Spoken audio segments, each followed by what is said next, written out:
ാണ് ഇന്ന് ഞാൻ കർത്താവിൽ ശരണപ്പെടുന്നത്. I would like to continue what I preached last week. 1 Thessalonians chapter 3. 1 Thessalonians chapter 3. 1 തെസ്സലോനിക്കർ 3-ാം അധ്യായം 10 മുതൽ 13 വരെയുള്ള വാക്യങ്ങളാണ്. ഞാൻ വളരെ പെട്ടെന്ന് ചില കാര്യങ്ങൾ പറഞ്ഞ് കർത്താവിൻ്റെ മേശയിലേക്ക് എനിക്ക് പോകണം. I would like to go through from verses 10 through 13. വായിക്കുന്നു. ഇനി നിങ്ങളുടെ വളരെ ശ്രദ്ധയോടെ, ഞാൻ വീണ്ടും അങ്ങനെ പറയുന്നതിന് നിങ്ങളൊന്നും വിചാരിക്കരുത്, അതീവ ശ്രദ്ധയോടെ ആ പറയുന്ന തിരുവെടുത്ത് ഉള്ളിൽ ഗ്രഹിക്കത്തക്കവണ്ണം ശ്രദ്ധയോടെ നിങ്ങൾ കേൾക്കണം. ഇനി നിങ്ങളുടെ മുഖം കാണുവാനും നിങ്ങളുടെ വിശ്വാസത്തിൻ്റെ കുറവ് തീർക്കുവാനുമായി ഞങ്ങൾ രാവും പകലും വളരെ താല്പര്യത്തോടെ പ്രാർത്ഥിച്ചു പോരുന്നു. നമ്മുടെ ദൈവവും പിതാവുമായവനും നമ്മുടെ കർത്താവായ യേശുവും ഞങ്ങൾ നിങ്ങളുടെ അടുക്കൽ വരുവാൻ വഴി നിരത്തി തരുമാറാകട്ടെ. എന്നാൽ ഞങ്ങൾക്ക് നിങ്ങളോടുള്ള സ്നേഹം വർദ്ധിക്കുന്നത് പോലെ കർത്താവ് നിങ്ങൾക്ക് തമ്മിലും എല്ലാവരോടുമുള്ള സ്നേഹം വർദ്ധിപ്പിച്ച് കവിയുമാറാക്കുകയും ഇങ്ങനെ നമ്മുടെ കർത്താവായ യേശു തൻ്റെ സകല വിശുദ്ധന്മാരുമായി വരുന്ന പ്രത്യക്ഷതയിൽ നമ്മുടെ ദൈവവും പിതാവുമായവൻ്റെ മുമ്പാകെ വിശുദ്ധീകരണത്തിൽ അനിന്യരായി വെളിപ്പെടും വണ്ണം നിങ്ങളുടെ ഹൃദയങ്ങളെ സ്ഥിരപ്പെടുത്തുകയും ചെയ്യുമാറാകട്ടെ. ഇംഗ്ലീഷിലൂടെ വായിക്കാം. As we night and day keep praying most earnestly that we may see your face and may complete what is lacking in your faith. Now may our God and Father himself and Jesus our Lord direct our way to you, and may the Lord cause you to increase and abound in love for one another and for all people, just as we also do for you, so that he may establish your hearts without blame in holiness before our God and Father at the coming of our Lord Jesus with all his saints. ആമേൻ. തെസ്സലോനിക്കയിലേക്ക് പോകാനായിട്ട് പോളിന് കഴിയാതെ ഏഥൻസിലിരിക്കുമ്പോൾ താന് തിമോത്തിയെ തെസ്സലോനിക്കയിലേക്ക് അയക്കുന്നു. അവിടെ നിന്ന് പൗലോസ് കൊരിന്തിൽ ചെന്നപ്പോൾ Timothy തെസ്സലോനിക്ക സഭയിലെ റിപ്പോർട്ടുമായിട്ട് തൻ്റെ അടുക്കൽ വരുന്നു. ആ വന്നതിന് ശേഷമുള്ള പോളിൻ്റെ റെസ്പോൺസാണ് ഈ 3-ാമത്തെ അധ്യായത്തിനകത്ത് പ്രത്യേകം കാണുന്നത്. We can see here Paul was unable to visit the Thessalonican church, and so he was staying in Athens, and when he was there, Paul was hearing a report from the delegate Timothy who went there, and he was reporting the status of the Thessalonican church. Paul actually went to Corinth. At that time he was hearing from Timothy the report about the Thessalonican church. ആ report കിട്ടിയതിൻ്റെ അടിസ്ഥാനത്തിൽ താൻ ആ സഭയ്ക്ക് വേണ്ടി പ്രാർത്ഥിക്കുന്ന 3 പ്രാർത്ഥനാ വിഷയങ്ങളാണ് ഇതിനകത്തുള്ളത്. Based on the report what Timothy provided, the 3 matters Paul was praying for the church in Thessalonica. ചില കാര്യങ്ങൾ ഞാൻ ലാസ്റ്റ് സൺഡേ പറഞ്ഞത് പെട്ടെന്ന് റിപ്പീറ്റ് ചെയ്യാം, നിങ്ങൾ മറന്നു പോകാതിരിക്കാൻ വേണ്ടിയാണ്. I would like to repeat certain things so that we won't forget. ഈ പ്രാർത്ഥനയുടെ ഫ്രീക്വൻസി നമുക്ക് അവിടെ കാണാനായിട്ട് കഴിയും. We can see the frequency of the prayer of Paul. കാരണം രാവും പകലും എന്നൊരു പ്രയോഗം അവിടെ ഉണ്ട്. We can see there is a phrase, we pray night and day. ആ പ്രാർത്ഥനയുടെ ഫെർവൻസി നമുക്ക് അവിടെ കാണാം. വളരെ തീഷ്ണതയോടെയാണ് പ്രാർത്ഥിച്ചത്. We can see the fervency of the prayer. He was praying very earnestly. പ്രാർത്ഥിച്ചു പോന്നു എന്നൊരു കണ്ടിന്യൂസ് ടെൻസ് അവിടെ കാണാം. അതിൻ്റെ ആ ഫോക്കസ് ഓഫ് പ്രെയർ ആണ് നമുക്ക് അവിടെ കാണാൻ കഴിയുന്നത്. We can see a continuous tense like day and day, keep praying. That shows the focus of the prayer. ഞാൻ ഇത്രയും കാര്യം നിങ്ങളോട് പറഞ്ഞത് കഴിഞ്ഞ ആഴ്ച പറഞ്ഞ അതേ കാര്യങ്ങൾ റിപ്പീറ്റ് ചെയ്യുന്നു. ലോക്കൽ സഭയ്ക്ക് വേണ്ടി ഓരോ ദൈവമക്കളും എങ്ങനെയാണ് പ്രാർത്ഥിക്കേണ്ടത് എന്ന് പറയാൻ വേണ്ടിയാണ് ഞാൻ ഈ കാര്യം പറയുന്നത്. I am saying this because how we all need to pray for a local church. എല്ലാ കുടുംബങ്ങളെ ഓർത്തും, പ്രത്യേകിച്ച് നമുക്കറിയില്ല പരീക്ഷകൻ എങ്ങനെയാണ് നമ്മളെ പരീക്ഷിക്കുന്നത് നമുക്കറിയില്ല. അതുകൊണ്ട് എല്ലാവർക്കു വേണ്ടിയും നമ്മൾ വളരെ സീരിയസ് ആയിട്ട് ഇവിടുത്തെ പദം എടുത്തു പറഞ്ഞാൽ വളരെ താല്പര്യത്തോടെ പ്രാർത്ഥിക്കണം. So I would like to encourage all of you. We do not know how the tempter will tempt each family. So we all need to pray very earnestly to all the family members inside this local church. അങ്ങനെ പ്രാർത്ഥിക്കുമ്പോൾ ഒരാൾക്ക് വേണ്ടി ശ്രദ്ധിച്ചു കേട്ടെ, സഭയിലെ ഒരു കുടുംബത്തിന് വേണ്ടി അല്ലെങ്കിൽ ലോക്കൽ സഭയ്ക്കായിട്ട് പ്രാർത്ഥിക്കുമ്പോൾ ആ പ്രാർത്ഥനയിൽ 3 സബ്ജക്റ്റ് ഉണ്ടായിരിക്കണം. 3 subject. When we pray to a local church, that prayer should contain 3 subjects. ഒന്ന്, നമ്മൾ വായിച്ച വാക്യത്തിനകത്തുണ്ട്, അവരുടെ വിശ്വാസം വളരണം. 2, അവരുടെ സ്നേഹം വർദ്ധിക്കണം. 3, അവർ പ്രത്യാശയിൽ സ്ഥിരതയുള്ളവരായിരിക്കണം. ഈ 3 കാര്യമാണ് ലോക്കൽ സഭയ്ക്ക് വേണ്ടി നമ്മൾ പ്രാർത്ഥിക്കേണ്ടത്. We need to pray for 3 subjects for a local church. First one is they should grow in faith, and the second one is they should grow in love, and the third one is they should be steadfast in their hope. ഇവിടെ ഈ വാക്യത്തിനകത്ത് നിങ്ങൾ കണ്ടല്ലോ, കഴിഞ്ഞ ആഴ്ച പറഞ്ഞ wish പ്രയറാണ്. ദൈവം സഹായിക്കട്ടെ, അനുഗ്രഹിക്കട്ടെ, കാക്കുമാറാകട്ടെ, അങ്ങനെ ഒരു ആശംസാ പ്രയർ പോലെയാണ് ഈ വാചകങ്ങൾ നമുക്ക് കാണുന്നത്. We can see here, this is a wish prayer. Let it happen. That way he is exhorting. നിങ്ങൾ കണ്ട 3 പദം, വിശ്വാസം, പ്രത്യാശ, സ്നേഹം. ഇത് 1-ാം അധ്യായത്തിന്റെ 3-ാം വാക്യത്തിലും ഇതേ കാര്യം തന്നെയുണ്ട്. ഫസ്റ്റ് തെസ്സലോനിയൻസ് 1:3 ഇതേ കാര്യം തന്നെ എഴുതി വെച്ചിട്ടുണ്ട്. We can see here there are 3 things. Now faith, hope and love. These 3 we can see in first chapter 3 verse also. നിങ്ങൾ 3-ാമത്തെ വാക്യം കണ്ടോ, നമ്മുടെ കർത്താവായ യേശുക്രിസ്തുവിനെ കുറിച്ചുള്ള പ്രത്യാശയുടെ സ്ഥിരതയും ഇടവിടാതെ നമ്മുടെ ദൈവവും പിതാവുമായവൻ്റെ സന്നിധിയിൽ ഓർത്ത് നിങ്ങൾക്ക് എല്ലാവർക്കും വേണ്ടി എപ്പോഴും സ്തോത്രം ചെയ്തു. 2-ാം വാക്യം, ഞങ്ങളുടെ പ്രാർത്ഥനയും നിങ്ങളെ സ്മരിച്ചുകൊണ്ട് നിങ്ങളുടെ വിശ്വാസത്തിൻ്റെ വേലയും സ്നേഹത്തിൻ്റെ പ്രയത്നവും. 3 കാര്യമാണ് അവിടെയും അപ്പോസ്തലൻ ഓർക്കുന്നത് പ്രാർത്ഥനയിൽ. In 1 Thessalonians chapter 1 also he was mentioning and remembering 3 things: faith, hope and love. അങ്ങനെ തന്നെയല്ലേ? അന്നേരം ആ എപ്പിസലിൻ്റെ ബിഗിനിങ്ങിലും അങ്ങനെ തന്നെയാണ്, ആ എപ്പിസലിൻ്റെ മിഡിലും അങ്ങനെ തന്നെയാണ്. 5-ാം അധ്യായത്തിൻ്റെ 8-ാം വാക്യം നോക്കിയ 5:8 സെയിം കാര്യം. നാമോ പകലിനുള്ളവരാകിയാൽ വിശ്വാസവും സ്നേഹമെന്ന കവചയും ശിരസ്ത്രമായി രക്ഷയുടെ പ്രത്യാശയും ധരിച്ചുകൊണ്ട് സുബോധം ഉള്ളവരായിരിക്കുക. We can see the same faith, hope and love in the beginning of the chapter, middle of the book and also towards the end of the book. ഇനി നമ്മൾ പ്രാർത്ഥിക്കേണ്ടത് 1-ാമത്തെ പ്രാർത്ഥനാ വിഷയം കംപ്ലീറ്റിംഗ് അല്ലെങ്കിൽ perfecting their faith. First subject of the prayer was completing or making them grow in faith. അല്ലെങ്കിൽ perfecting their faith. Or perfecting their faith. മനസ്സിലാവുന്ന ഞാൻ പറഞ്ഞൊരു കാര്യം, ഓരോ ദൈവമക്കളും നമ്മൾ പ്രാർത്ഥിക്കേണ്ട ഏറ്റവും പ്രധാനപ്പെട്ട കാര്യം, കർത്താവേ ഓരോ അംഗങ്ങളും ഞങ്ങളുടെ ലോക്കൽ ചർച്ചിൽ വിശ്വാസത്തിൽ വളരണമേ, വിശ്വാസത്തിൽ വളരണമേ. Each members of a local church should pray for each other. Make each one of us be perfect in faith. ഈ വിശ്വാസത്തിൽ വളരുക എന്ന് പറഞ്ഞാൽ ഈ തെറ്റരുത്, ഞാനിതിങ്ങനെ പറയുമ്പോൾ നാളെ നിങ്ങൾ പ്രത്യേകിച്ച് ശുശ്രൂഷയിൽ എൻ്റെ കൂടെ നിൽക്കുന്ന പാട്ടുകാരും മറ്റ് സഹോദരങ്ങളും ഈ പറയുന്ന കാര്യങ്ങൾ നാളെ നിങ്ങളുടെ വാക്കിൽ സ്റ്റേജിൽ തെറ്റിച്ചാൽ ഞാൻ പറയും നിങ്ങളുടെ ഉപദേശം ഇത് നേരത്തെ പറഞ്ഞു തന്നിട്ടുള്ളതാണ്. ശ്രദ്ധിച്ചു കേട്ടോണം. എന്താ വിശ്വാസം എന്ന് ഞാൻ ഒന്നുകൂടെ പറയാൻ പോകും. എന്താ വിശ്വാസം? So I am going to explain what is faith. വിശ്വാസം എന്ന് പറഞ്ഞാൽ പോസിറ്റീവ് തിങ്കിങ് അല്ല.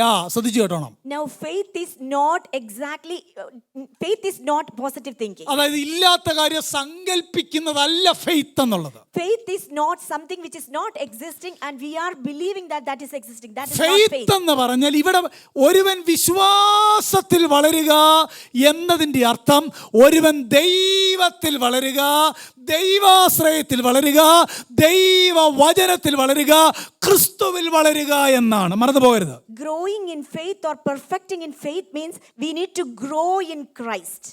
Grow in God, grow in Christ, grow in Holy Scripture.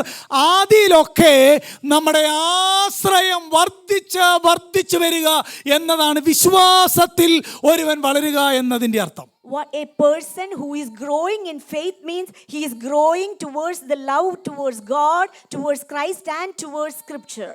കഴിഞ്ഞ ആഴ്ച ഞാൻ പറഞ്ഞൊരു വാചകമുണ്ട്, ഫെയ്ത്ത് എന്ന് പറഞ്ഞാൽ is ability to trust in the truth. Amen. Last week I mentioned a definition for faith, which is ability to trust in the truth. അതായത് ട്രൂത്തിൽ ആശ്രയിക്കാനുള്ള ബലത്തെയാണ് faith എന്ന് പറയുന്നത്. മനസ്സിലാവുന്നോ? Faith is exactly the ability to trust in the truth. അങ്ങനെ ട്രൂത്തിൽ ആശ്രയിക്കണമെങ്കിൽ first of all നമ്മൾ truth എന്താണെന്ന് അറിയണം. If we want to trust in the truth, we need to know what is the truth. ഈ truth എന്താണെന്ന് പറഞ്ഞാൽ തിരുവെഴുത്താണ്. ഈ തിരുവെഴുത്തിലുള്ള വളർച്ചയാണ് വിശ്വാസത്തിൽ വളരുക എന്ന് പറഞ്ഞാൽ അതിന്റെ അർത്ഥം. The meaning, what is the truth? Truth is actually the scripture. As we grow in knowing more and more the scripture, we are growing in faith. മനസ്സിലാവുന്ന ഞാൻ പറഞ്ഞതിന്റെ അർത്ഥം? Amen. Hallelujah. വിശ്വാസത്തിൽ വളരുക എന്ന് പറഞ്ഞാൽ ട്രൂത്തിൽ വളരുക.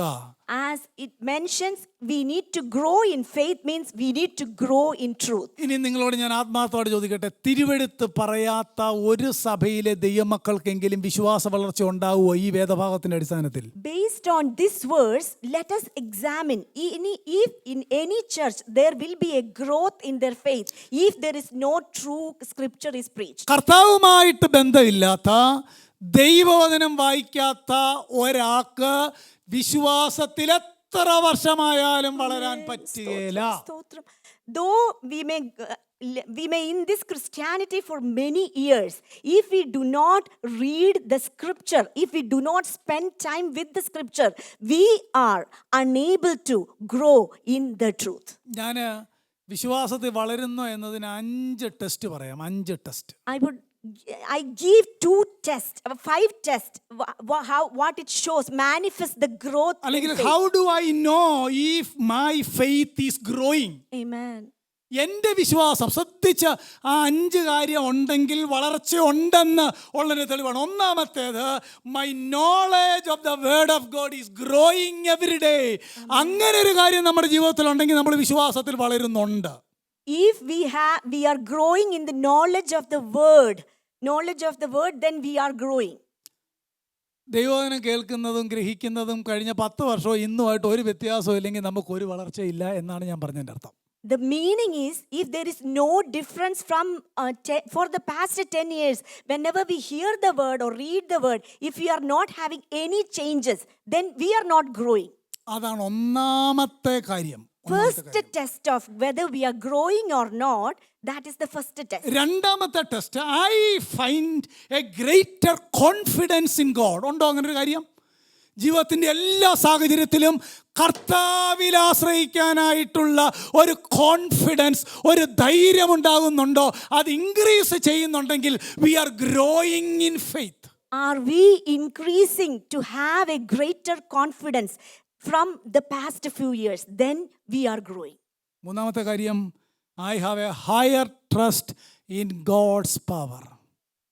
Amen. Hallelujah. എന്ന് പറഞ്ഞാലേ ഏത് കഷ്ടതയാണെങ്കിലും ദൈവശക്തിയിൽ ആശ്രയിക്കാനായിട്ട് എനിക്ക് കഴിയുന്നുണ്ടെങ്കിൽ അവിടുത്തെ ആ സോവറിങ് ഗോഡാണ്, അവിടുന്നാണ് റൂൾ ചെയ്യുന്നത്, യഹോവയാണ് വാഴുന്നത് എന്ന ബോധ്യം എൻ്റെ അകത്തുണ്ടെങ്കിൽ ഞാൻ ഗ്രോയിങ് ഇൻ ഫെയ്ത്ത്.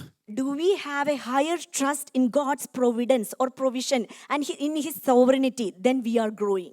നാലാമത്തെ ടെസ്റ്റ് എന്നറിയാമോ? A definite increase in obedience. And the fourth test is a definite obedience in His word. ദൈവവചനത്തിൽ ഓരോ ദിവസം കഴിയും തോറും എനിക്ക് കൂടുതൽ അനുസരിക്കാനായിട്ട് കഴിയുന്നെങ്കിൽ ഞാൻ ദൈവത്തിൻ്റെ ദൈവവചനത്തിൽ അല്ലെങ്കിൽ വിശ്വാസത്തിൽ വളരുകയാണ്. If we have a definite obedience in the word of God, then that is a true replica that we are growing in faith. അഞ്ചാമത്തെ ടെസ്റ്റ്, കഷ്ടതയിൽ സന്തോഷിക്കാൻ കഴിയുന്നെങ്കിൽ നമ്മൾ ഫെയ്ത്തിൽ വളരുകയാണ്. And the fifth test is, if we are able to rejoice in our sufferings and tribulation. I find joy in my trials. Amen. Hallelujah. ഈ 5 കാര്യം, ഇത് ഞാൻ പറഞ്ഞതിൻ്റെ സീരിയസ്നെസ് മനസ്സിലായോ? ഈ 5 കാര്യം, കർത്താവിൻ്റെ വചനത്തെ പറ്റിയുള്ള പരിജ്ഞാനം വർദ്ധിക്കുന്നു. രണ്ടാമത്തേത്, കർത്താവിലുള്ള എൻ്റെ കോൺഫിഡൻസ് കൂടുന്നു. മൂന്നാമത്തേത്, കർത്താവിലുള്ള എൻ്റെ ട്രസ്റ്റ് വർദ്ധിക്കുന്നു. നാലാമത്തെ കാര്യം, വചനം അനുസരിക്കുന്നതിൽ ഞാൻ വളർന്നു വരുന്നു. അഞ്ചാമത്തെ കാര്യം, കഷ്ടതയിൽ ഞാൻ സന്തോഷിക്കുന്നു. ഇതാണ് true mark of someone is growing in faith. Amen. There are 5 marks which shows that someone is growing in faith. The first one is we have the knowledge of the word. It is increasing. And the second one is we are getting greater confidence as years passes by.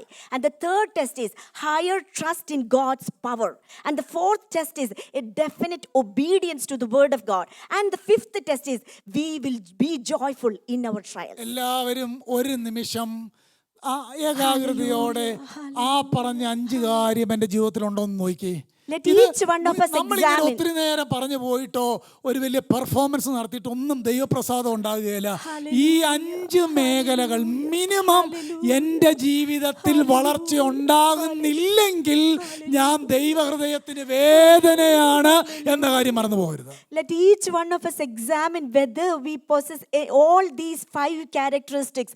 Otherwise, we will be a pain to our Father in heaven. അല്ലാതെ വിശ്വാസത്തിൽ വളരുക എന്ന് പറഞ്ഞാൽ mystical ആയിട്ടുള്ള എന്തെങ്കിലും ആണെന്ന് ആരും തെറ്റിദ്ധരിക്കരുത്. Do not ever think that growing in faith means it is a mystical experience.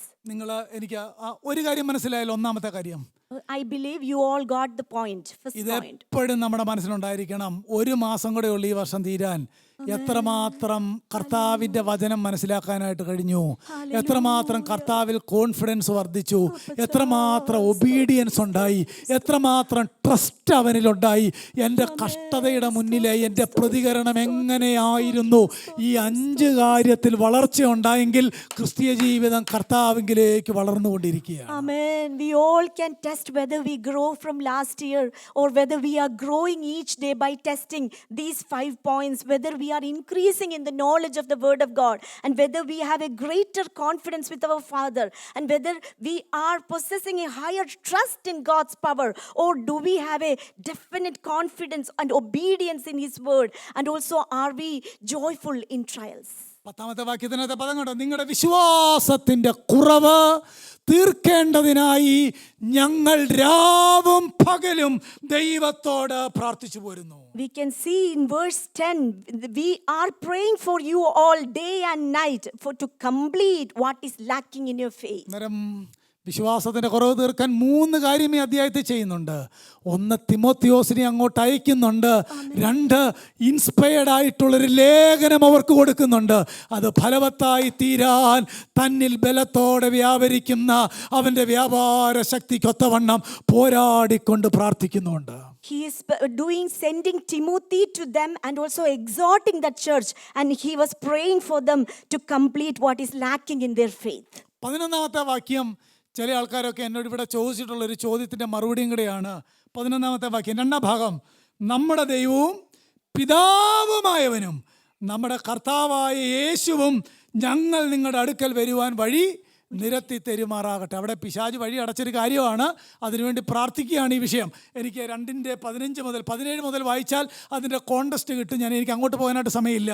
ഇവിടെ ഒരു കാര്യം കണ്ടോ, നമ്മൾ സാധാരണ എന്നോട് ചോദിച്ചിട്ടുള്ളൊരു ചോദ്യമാണ്, യേശുവിനോട് പ്രാർത്ഥിക്കാൻ പറ്റുമോ അതോ പിതാവിനോട് മാത്രമേ പ്രാർത്ഥിക്കാൻ പറ്റുള്ളൂ എന്ന് എന്നോട് എൻ്റെ ലോക്കൽ ചർച്ചിലെ ആളുകളും ചോദിച്ചിട്ടുണ്ട്. ആൻസർ ആ വാക്യത്തിനകത്തുണ്ട്. പ്രാർത്ഥിക്കാൻ പറ്റൂല്ലയോ? Amen. I received a question from this local church also. Are we able to pray to Christ? The answer is in that verse 11. God the ഫാദറിനോടും പ്രാർത്ഥിക്കാം, Jesus our Lord. God the സണ്ണിനോടും പ്രാർത്ഥിക്കാമെന്നാണ്. അതുകൊണ്ട് യേശുവേ ഞങ്ങളുടെ പ്രാർത്ഥന കേൾക്കണമേ എന്ന് പറയുന്നതിനകത്ത് ഒരു തിയോളജിക്കൽ എററും ഇല്ല. God the Father, God the Son and God the Holy Spirit co-equal ആണ്, co-eternal ആണ്, co-inherent ആണ്. ട്രയൂൺ ഗോഡിനോട് നമുക്ക് പ്രാർത്ഥിക്കാം. So it is okay to pray. It is possible to we can pray to Father God, Son, Jesus Christ and Holy Spirit, to triune God. We can pray, submit our prayer request. 12ാമത്തെ വാക്യത്തിനകത്ത് കർത്താവ് നിങ്ങൾക്കും തമ്മിൽ എല്ലാവർക്കും ഉള്ള സ്നേഹം വർദ്ധിപ്പിക്കട്ടെ എന്നൊരു വാക്യമുണ്ട്. And we can see in verse 12, may the Lord cause you to increase and abound in love for one another and for all people. അവിടെ ആ കർത്താവ് എന്നുള്ളത് വാസ്തവത്തിൽ ചില ആളുകളൊക്കെ വ്യാഖ്യാനിക്കുന്നത് നന്നായിട്ട് നല്ല കൃപയുള്ള കർത്താവിൻ്റെ ദാസന്മാർ വ്യാഖ്യാനിക്കുന്നത് ആ കർത്താവ് എന്നുള്ളത് ഹോളി സ്പിരിറ്റിനെ പറയുന്നതാണ്. കാര്യം പരിശുദ്ധാത്മാവിനാലാണ് ദൈവസ്നേഹം നമ്മുടെ ഹൃദയങ്ങളിൽ പകർന്നിരിക്കുന്നതെന്ന് റോമാലേഖനം 5:2, 3, 4, 5 വാക്യത്തിനകത്തുണ്ട്. അതേ കാര്യത്തിൻ്റെ ഒരു റിപ്പീറ്റേഷനാണ് ഇവിടെ പറയുന്ന ഈ 12-ാമത്തെ വാക്യം. ട്രയൂൺ ഗോഡിനോടും പ്രാർത്ഥിക്കാം എന്നതിൻ്റെ ഇന്റേണൽ എവിഡൻസ് ആണ് ഈ വാക്യം. ഞാൻ ഇടയ്ക്കൊന്ന് പറഞ്ഞത് മാത്രമേ ഉള്ളൂ. And we can see here, may the Lord cause you to increase and abound. Here, a couple of good people who are interpreting rightly the word of God, they are saying that here the Lord was mentioned as the Holy Spirit. So we are able to pray to the triune God. ഇനി നിങ്ങൾ തിരിച്ചു വരാം. വിശ്വാസം വർദ്ധിക്കാൻ വേണ്ടി പ്രാർത്ഥിച്ചു. ഈ പ്രാർത്ഥന കേട്ടോ ഇല്ലയോ നിങ്ങൾക്കറിയാമോ? So he was praying to increase the faith of the Thessalonians. We can see whether that prayer is answered or not. നിങ്ങൾ 2 തെസ്സലോനിയൻസ് 1:3 വായിച്ച് 5 വർഷം കഴിഞ്ഞ് Paul എഴുതുന്നതാണ് 2 തെസ്സലോനിയൻസ്. After 5 years, Paul was writing 2 Thessalonians. We can see the answer to that question in 2 Thessalonians chapter 1 verse 3. വാക്യം കണ്ടോ? സഹോദരന്മാരെ, നിങ്ങളുടെ വിശ്വാസം ഏറ്റവും വർദ്ധിച്ചു. Amen. We can see here Paul was mentioning that prayer got answered because chapter 1 2 Thessalonians verse 3 states such as because your faith is greatly enlarged. അങ്ങനെയെങ്കിൽ ഇവിടെ ഇരിക്കുന്ന നമ്മളെല്ലാവരും ഓർത്തോണം. Hallelujah. ലോക്കൽ സഭയ്ക്ക് വേണ്ടി നമ്മൾ ഇന്നു മുതൽ വിശ്വാസം വർദ്ധിപ്പിച്ച് നൽകണമേ, വിശ്വാസം വർദ്ധിപ്പിച്ച് നൽകണമേ എന്ന് ഇടവിടാതെ താല്പര്യത്തോടെ പ്രാർത്ഥിച്ചാൽ താമസം നമ്മുടെ ലോക്കൽ സഭയിൽ അതിന്റെ മറുപടി കാണാനിടയാകും. So I encourage everyone to pray for each other to increase their faith so that we will be able to see the answer of our prayer request in the coming days. Faith increase. So their faith got increased. രണ്ടാമത്തേത് സ്നേഹം വർദ്ധിക്കണം. The second thing is abounding in love. നിങ്ങൾ ആ പദത്തിലേക്ക് ആ വാക്യത്തിലേക്ക് നോക്കിയാൽ പെട്ടെന്ന് പറയാൻ എനിക്ക് സമയമുള്ളൂ. നിങ്ങളോടുള്ള സ്നേഹം വർദ്ധിക്കുന്നത് പോലെ, ഞങ്ങൾക്ക് നിങ്ങളോടുള്ള സ്നേഹം വർദ്ധിക്കുന്ന പോലെ കർത്താവ് നിങ്ങൾക്കും തമ്മിലെല്ലാവരോടുമുള്ള സ്നേഹം വർദ്ധിപ്പിച്ച് കവിയുമാറാക്കട്ടെ. He was praying like this, may the Lord cause you to increase and abound in love for one another and for all people, just as we also do for you.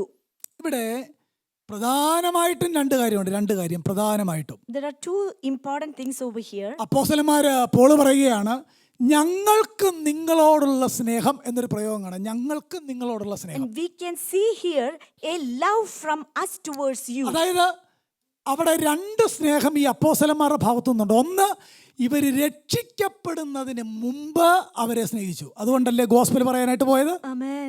We can see 2 types of love from the apostles to these Thessalonians. Since they loved that group of people, they went to that place and shared the gospel. അതുകൊണ്ടാണ് അത് sacrificial love ആണ്. That is a sacrificial love. അല്ലെങ്കിൽ അതൊരു ഇവാഞ്ചലിസ്റ്റിക്കൽ love ആണ്. Or it can be called as an evangelistic അതുകൊണ്ടാണ് love. ആ മെക്കദോന്യ വിളി കേട്ടപ്പോൾ എല്ലാ തടസ്സവും മാറ്റി അവരങ്ങോട്ടേക്ക് പോയത്. നിങ്ങൾ രക്ഷിക്കപ്പെടുന്നതിന് മുമ്പ് ഞങ്ങൾ നിങ്ങളെ സ്നേഹിച്ചു. Before the salvation, that Macedonian call increased or prompted Paul and Silas to go to Macedonia and share the gospel because they loved the people in that area. ഒരാൾക്ക് നമ്മൾ ട്രാക്റ്റ് കൊടുക്കുന്നതിന്റെ പിന്നിൽ ഈ സാക്രിഫിഷ്യൽ ലവ് ആണ്. When we share a tract, we have a sacrificial love towards them. അവർ രക്ഷിക്കപ്പെട്ട് സഭയ്ക്കകത്ത് വന്നപ്പോൾ believers love, അല്ലേ? മനസ്സിലാകുന്നോ? 2 സ്നേഹം. ഒന്ന്, ഇവാഞ്ചലിക്കലായിട്ടുള്ള ഗോസ്പൽ കൊടുത്തുള്ള സ്നേഹം. 2, അന്യോന്യം കൂട്ടായ്മയുടെ സ്നേഹം. First love was an evangelical love, and the second one was a love from the fellowship once they came inside the church. അപ്പോസ്തലൻ പറയാണ്, ഞങ്ങൾ നിങ്ങളോടുള്ള സ്നേഹം, ഞങ്ങൾക്ക് നിങ്ങളോടുള്ള സ്നേഹം വർദ്ധിക്കുന്നത് പോലെ നിങ്ങൾ തമ്മിലും എന്ന് പറഞ്ഞാൽ അതിൻ്റെ അർത്ഥം എന്നാ? അന്യോന്യം ദൈവസഭയിലെ കുടുംബങ്ങൾ സ്നേഹത്തിൽ വർദ്ധിച്ചു വരണം എന്നത് ഒരു ഭക്തന്റെ പ്രാർത്ഥനാ വിഷയമാണ്. A man of God's prayer subject should be increase, not only increasing their faith, but also we need to pray for each other to increase and abound in love for one another.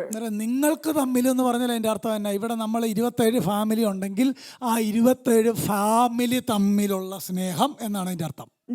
When they say that to love each other means if a local church has approximately 27 families, that 27 families need to uphold each other in their prayers. അങ്ങനെ അത് ചില ആളുകൾക്ക് കുറവുണ്ടായിരിക്കാം, ചില ആളുകൾക്ക് ഒത്തിരി quality ഉണ്ടായിരിക്കും. അതൊന്നും ബാധകമല്ല.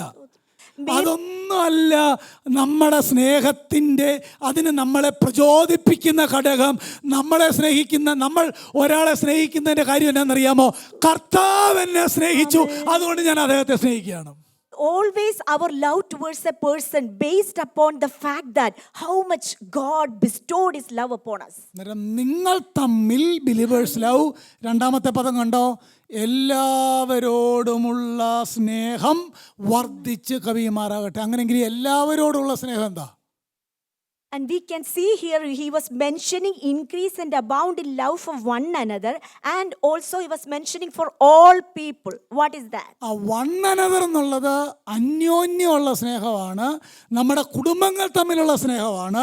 രണ്ടാമത്തെ സ്നേഹം എന്നുള്ളത് ലോകത്തിലെ ആളുകൾക്ക് ഗോസ്പൽ കൊടുക്കേണ്ട സ്നേഹമാണ്. അതാണ് ആ പദം. First thing is inside the church every family should love one another, and the next phrase for all people means we need to love all the people in this earth. ഇനിയും സ്നേഹം നമുക്ക് കഴിഞ്ഞ 50 വർഷമായിട്ട് കൂടുന്നുണ്ടോ എന്നുള്ളതിന്റെ ടെസ്റ്റ് പറയട്ടെ. വിശ്വാസത്തിന്റെ test കിട്ടിയല്ലോ 5 കാര്യം.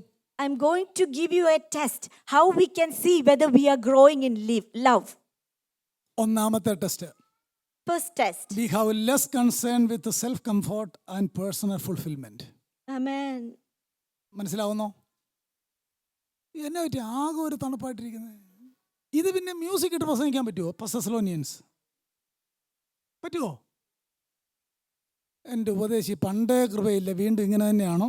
സ്തോത്രം. അല്ലേ? Hallelujah. ഹൃദയം തുറന്ന് കാണിക്കാൻ പറ്റാത്തതുകൊണ്ടല്ലേ ഞാനങ്ങ് കാണിച്ചേനെ. നിങ്ങൾ തമ്മിലും എല്ലാവരോടുമുള്ള സ്നേഹം. ഈ ചില ആളുകൾ ഈ ആരോടും ഒരു ബന്ധമില്ല. ഞാൻ നാട്ടിൽ ചിലപ്പോൾ എക്സാമ്പിൾ പറയും, നമ്മുടെയൊക്കെ ചില വീടിൻ്റെ ഗേറ്റിൽ എഴുതി വെച്ചിട്ടുണ്ട് പട്ടിയുണ്ട് എന്ന് പറഞ്ഞാൽ ആരോടും ഒരു ബന്ധവും. ഈ ആത്മീയത്തിൽ ഈ പരിപാടി, അത് ട്രാൻസ്ലേറ്റ് ചെയ്താൽ ശരിയാകില്ല. ആത്മീയത്തിലൊരു പരിപാടി, അങ്ങനത്തെ പരിപാടി പറ്റിയല്ല. യോഹന്നാൻ്റെ 1 ജോൺ എന്നെ വായിക്കുന്ന അറിയാമോ? ദൈവത്തോട് കൂട്ടായ്മയുണ്ടെന്ന് പറയുന്നവന് സഹോദരനോടും കൂട്ടായ്മയുണ്ട്. 1 അധ്യായം വായിച്ചാൽ മതി. ഇല്ല എൻ്റെ ബ്രദറെ, ഞങ്ങൾക്ക് മേളുമായിട്ട് മാത്രമേ കണക്ഷൻ ഉള്ളെന്ന് പറയുന്നവൻ കള്ളനാണെന്നാ യോഹന്നാൻ പറഞ്ഞു വരുന്നത്. ക്ലിയർ ആണോ ഞാൻ പറഞ്ഞ കാര്യം? ഇല്ലേ? നിങ്ങൾ വായിച്ചു നോക്കിയോ 1 ജോൺ ചാപ്റ്റർ 1:3 onwards. ദൈവത്തോട് കൂട്ടായ്മയുണ്ടെന്ന് പറയുന്നവന് സഹോദരനോടും കൂട്ടായ്മയുണ്ട്. സഹോദരനോട് കൂട്ടായ്മയുണ്ടെന്ന് പറയുന്നതാണ് ദൈവത്തോട് കൂട്ടായ്മയുണ്ടെന്നുള്ളതിൻ്റെ തെളിവ്. Once we have fellowship with God, then obviously there will be fellowship with fellow believers too. So we cannot separate these fellowship from God and with fellowship with one another. രണ്ടാമത്തെ test ഒത്തിരി കാര്യം എഴുതി വെച്ചിട്ടുണ്ട്. An increase in your sacrificial giving. കൊടുക്കുന്ന കാര്യത്തിലൊക്കെ നമുക്ക് വളർച്ച ഉണ്ടായിരിക്കും. Greater sensitivity to the lostness of the people. ഒരാളുടെ വേദനയെപ്പറ്റി നമുക്ക് ആഴമേറിയ വേദനയുണ്ടായിരിക്കും. നശിച്ചു പോകുന്നവരെ പറ്റി നമുക്ക് വലിയ കമ്പാഷൻ ഉണ്ടായിരിക്കും. അതാണ് നമ്മൾ സ്നേഹത്തിൽ വളരുന്നു എന്നതിൻ്റെ തെളിവ്. There are several tests whether we are growing in love. One is we will be having a less concern of self-comfort and our fulfillment. And the next test is we will be increasing in sacrificial love. And the third test is whether we are sensitive to the unbearable pain of our fellow members or believers. And the third thing was, fourth point was, we have a heart of compassion towards we will always have a heart of compassion towards those who are suffering. പ്രിയപ്പെട്ടവരെ, 2 വിഷയം നമുക്ക് പ്രാർത്ഥിക്കാനായിട്ടുണ്ട്. ഫെയ്ത്തിൽ വളരണം, സ്നേഹത്തിൽ വളരണം. ഇതിനെയൊക്കെ ഈ സന്ദേശത്തെയൊക്കെ ഗൗരവമാക്കാതെ പോകരുത്. ഈ ചർച്ചിന് അധികം കേട്ടവനോട് അധികം ചോദിക്കും എന്നാണ് തിരുവെഴുത്ത് പറയുന്നത്. അധികം കേട്ടവനോട് അധികം ചോദിക്കും. We are more responsible. Amen. We are hearing that we need to pray for each other to have a growth in their faith, and also the second one is we need to pray for each other to have a growth in love. As we are hearing more and more, we will be more responsible to do what we are hearing. ഈ പ്രാർത്ഥനയ്ക്ക് ഉത്തരം കിട്ടി തെസലോനിക്ക സഭയിൽ. This prayer request also got an answer. 2 Timothy chapter 1 verse 3 ഇങ്ങനെ വായിക്കുന്നേ, നിങ്ങളുടെ വിശ്വാസം ഏറ്റവും വർദ്ധിച്ചും ആളാം പ്രതി നിങ്ങൾക്കെല്ലാവർക്കും അന്യോന്യമുള്ള സ്നേഹം പെരുകിയും വരികയാൽ ഞങ്ങൾ യോഗ്യമാകും വണ്ണം ദൈവത്തിന് എപ്പോഴും നിങ്ങളെക്കുറിച്ച് സ്തോത്രം ചെയ്യുവാൻ കടപ്പെട്ടിരിക്കുന്നു. വാക്യം കണ്ടോ? And we can see 2 Timothy chapter 1 verse 2 Thessalonians chapter 1 verse 3. 2 Thessalonians chapter 1 verse 3, we can see the answer of that prayer request also, increasing in love. That verse is saying that your faith is greatly enlarged, and the second one is the love of each one of you toward one another grows ever greater. നമ്മളും അങ്ങനെ പ്രാർത്ഥിച്ചാൽ അന്യോന്യം സ്നേഹിക്കാൻ പറ്റും. ലോകത്തിൽ ഗോസ്പലിന് വേണ്ടി നമുക്ക് സ്നേഹിക്കാനായിട്ട് പറ്റും. പ്രാർത്ഥിക്കണം എന്നതാണ് തിരുവെഴുത്ത് പറയുന്നത്. മൂന്നാമത്തെ കാര്യം. Amen. If we start to pray for each other in these two subjects, then we will have an increase in faith and also an increase in love. Back to 1 Thessalonians chapter 3 verse 13. Last കാര്യം. ഇങ്ങനെ നമ്മുടെ കർത്താവായ യേശു, ഇംഗ്ലീഷിൽ വളരെ clear ആണ്, so that. അതിൻ്റെ purpose പറഞ്ഞേക്കാണ് എന്തിനാണെന്നുള്ളത്. So that നമ്മുടെ കർത്താവായ യേശു തൻ്റെ സകല വിശുദ്ധന്മാരുമായി വരുന്ന പ്രത്യക്ഷതയിൽ നമ്മുടെ ദൈവവും പിതാവുമായവൻ്റെ മുമ്പാകെ വിശുദ്ധീകരണത്തിൽ അനിന്യരായി വെളിപ്പെടും വണ്ണം നിങ്ങളുടെ ഹൃദയങ്ങളെ സ്ഥിരപ്പെടുത്തുകയും ചെയ്യുമാറാകട്ടെ. So that he may establish your hearts without blame in holiness before our God and Father at the coming of our Lord Jesus with all his saints. ഈ പ്രാർത്ഥനയുടെ അൾട്ടിമേറ്റ് പർപ്പസ് എന്നാണെന്നറിയാവോ? The ultimate purpose of this prayer we can see. നമ്മുടെ ഹൃദയങ്ങൾ സ്ഥിരപ്പെടണം. We are establishing our hearts. അങ്ങനെ ഹൃദയം സ്ഥിരപ്പെട്ടാലുള്ള ഗുണം എന്നാണെന്നറിയാമോ? Do you know what is the net result if we are establishing in our heart? നമ്മൾ അനിന്യരായി വിശുദ്ധരായി ജീവിക്കാനായിട്ട് കഴിയും. Then we will try to live a holy life in our അങ്ങനെ life. വിശുദ്ധരായി ജീവിക്കുന്നവരുടെ ഗുണം എന്നാണെന്നറിയാമോ? അന്ന് ന്യായാസനത്തിന്റെ മുന്നിൽ സന്തോഷത്തോടെ നിൽക്കാനായിട്ട് കഴിയും. അതാണ് purifying hope. If we live a holy life during our stay on this earth, then we will be able to stand firmly at the seat of the judgment. 3-ാം അധ്യായത്തിന് 5-ാം വാക്യത്തിനകത്ത് ഒരു പാസ്റ്ററിന് സഭയെ പറ്റിയുള്ള കൺസേൺ, ഒരു പ്രൊട്ടക്റ്റീവിന് 3:5 വായിക്കുന്നുണ്ട്. സാത്താൻ അവരെ തകർത്ത് കളയാതിരിക്കേണ്ടതിന്, അതാണ് ഒരു ശുശ്രൂഷകന്റെ ലക്ഷ്യമെങ്കിൽ, അങ്ങനെ ഒരുവനെ സാത്താൻ തകർത്ത് കളയാതിരിക്കാൻ ഹൃദയത്തിൽ സ്ഥിരത വേണം. അങ്ങനെ സ്ഥിരതയുണ്ടെങ്കിൽ വിശുദ്ധിയിൽ അനിന്യരായി വെളിപ്പെടാനായിട്ട് കഴിയും. When a tempter tempts you, if you are establishing in your faith and love, then you try to be holy, and that is the prayer of a pastor in a church. Then if you stay holy, then you will be able to stand strong when a tempter tempts you. ഹൃദയത്തിന്റെ സ്ഥിരത holy ലൈഫിന് നമ്മളെ സഹായിക്കും. പറഞ്ഞു കേട്ടോ? ഒന്നുകൂടെ പറയാം. ഹൃദയത്തിന്റെ സ്ഥിരത എന്ന് പറഞ്ഞാൽ വിശ്വാസത്തിന്റെ വളർച്ചയും സ്നേഹത്തിന്റെ വർധനവും ആവുമ്പോൾ നമ്മുടെ ഹൃദയം സ്ഥിരപ്പെടും. അത് നമ്മളെ ഹോളി ലൈഫിന് സഹായിക്കും. When we are steadfast in our heart to live a holy life, it will help us to stand strong when a tempter tempts you. നമ്മുടെ കർത്താവ് പറഞ്ഞ കാര്യം പഴയ നിയമത്തിലും ന്യൂ ടെസ്റ്റ്മെന്റിലും, ഞാൻ വിശുദ്ധനായിരിക്കുന്ന പോലെ നിങ്ങളും വിശുദ്ധരായിരിക്കണം. അത് കമാൻഡാണ്, ഇംപെരേറ്റീവ് ആണ്, സജഷൻ അല്ല. Amen. Our Lord Jesus mentioned it is a command and an imperative sentence. It is not exploring. Be holy because I am holy. So that he may establish your heart without blame in the holiness before our God and Father at the coming of our Lord Jesus with all his saints. Amen. Hallelujah. ഇതാ ശുശ്രൂഷയുടെ purpose. This is the purpose of each services. കൊരിന്ത്യരോട് അപ്പോസ്തലൻ പറയുമ്പോൾ വേദനയോടെ പറയുന്നുണ്ട്, ഞാൻ ക്രിസ്തു എന്ന ഏക പുരുഷനാ നിങ്ങളെ നിർമ്മല കന്യയായി വിവാഹ നിശ്ചയം ചെയ്തിരിക്കുന്നു. എന്നാൽ സാത്താൻ ഹൗവയെ നശിപ്പിച്ചതുപോലെ, പരീക്ഷിച്ചതുപോലെ നിങ്ങളുടെ ഹൃദയത്തെ ക്രിസ്തുവിനോടുള്ള നിർമ്മലതയും ഏകാഗ്രതയും, 2 Corinthians 11, നിർമ്മലതയും ഏകാഗ്രതയും വിട്ട് വഷളായി പോകുമോ എന്ന് ഞാൻ ഭയപ്പെടുന്നു. And that is the reason Paul was praying for the church in Corinth.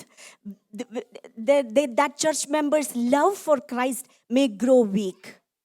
വാക്കുകളെ നിർത്തിയിട്ട് ഇങ്ങനെ പറയാം, ഈ 3 സബ്ജക്റ്റ് എന്ന പ്രാർത്ഥനയ്ക്ക് എൻഡിങ് ഇല്ല. This is an unending prayer. For these 3 prayer points or for these 3 subjects, there is not a period. It is always a ഈ never-ending prayer. പ്രാർത്ഥനയ്ക്ക് ആമേൻ പറയാൻ പറ്റിയല്ല. കാര്യം എന്നാ? ആ പ്രത്യാശ വരെ നമ്മൾ തുടരേണ്ടതാണ്, എന്നും കണ്ടിന്യൂ ചെയ്യേണ്ടതാണ്. സ്നേഹം വർദ്ധിക്കണം, വിശ്വാസം വർദ്ധിക്കണം, ഹൃദയത്തിന് സ്ഥിരതയുള്ളവരായി വിശുദ്ധീകരണത്തിൽ പ്രത്യാശയിൽ ഉറയ്ക്കണം. These 3 subjects, increasing in love, increasing in faith, and increasing in the holiness, there is not an end. We need to grow each and every day. Perfecting faith, growing in love, and purifying hope. Amen. Perfect in faith, growing in love, and purifying hope. കണ്ണുകളെ അടയ്ക്കാം, കാൽവെർക്കൂശിനെ നോക്കാം, കർത്താവിൻ്റെ മേശയിലേക്ക് നമുക്ക് വരാം.